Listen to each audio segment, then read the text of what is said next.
Is Vincent Kimosop. I am a public policy and a governance expert, and in tobacco control I would say that I'm a resource person for organizations both in the private and in the public sector doing work in tobacco control.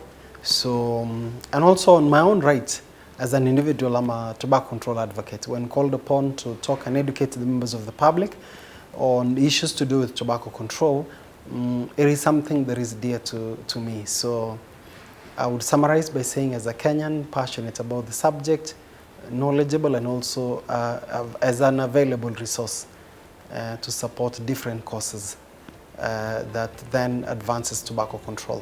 Tobacco control is, you can look at it as that over 70,000 studies done globally have actually demonstrated that if tobacco is consumed as prescribed by the manufacturers, the outcomes are very clear. That is disease, death, or disability.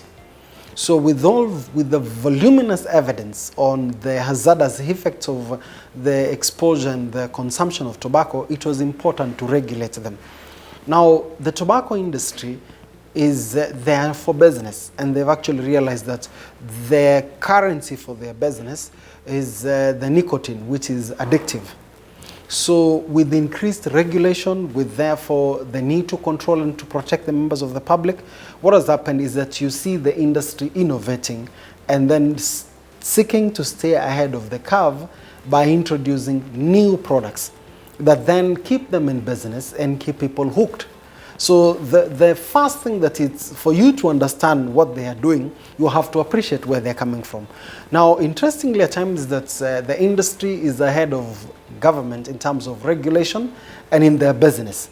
So it is important to appreciate that then for governments to appreciate what is the business doing and why regulation is therefore important, so that the first objective of protecting and saving lives is always kept as the focus, even when you're dealing with tobacco products or new tobacco products.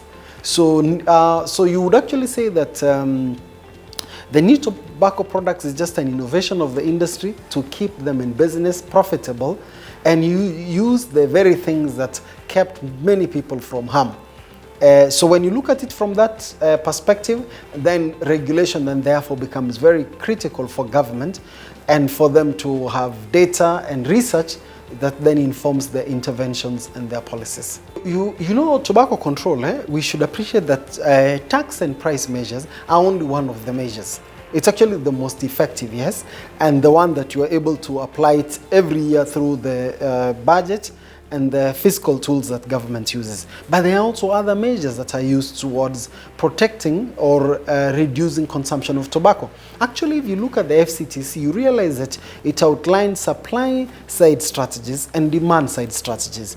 So all strategies have to be utilized, and that is why it is important for government to actually treat all tobacco products, new or all tobacco products, the same way, because it is the same animal in the same business, the same focus to actually sell a product or products whose outcome at the end of the day, if the use they prescribe, is actually harm to society. So I would not just say that use tax and price measures, but also enforce them alongside the other measures that are actually recommended by the World Health Framework Convention on Tobacco Control. And actually history even and data shows currently that there are even other measures even beyond the Framework Convention on Tobacco Control that governments ought to employ, because the focus of the FCTC was protecting public health. Anything, you know, in negotiation, you are bound to lose certain things in the process. There are governments that have gone beyond the FCTC, and therefore it is important, even as we discuss new products, that the focus, which is protecting the members of the public, irrespective of the interventions that you're using, should always be what we should be focusing on.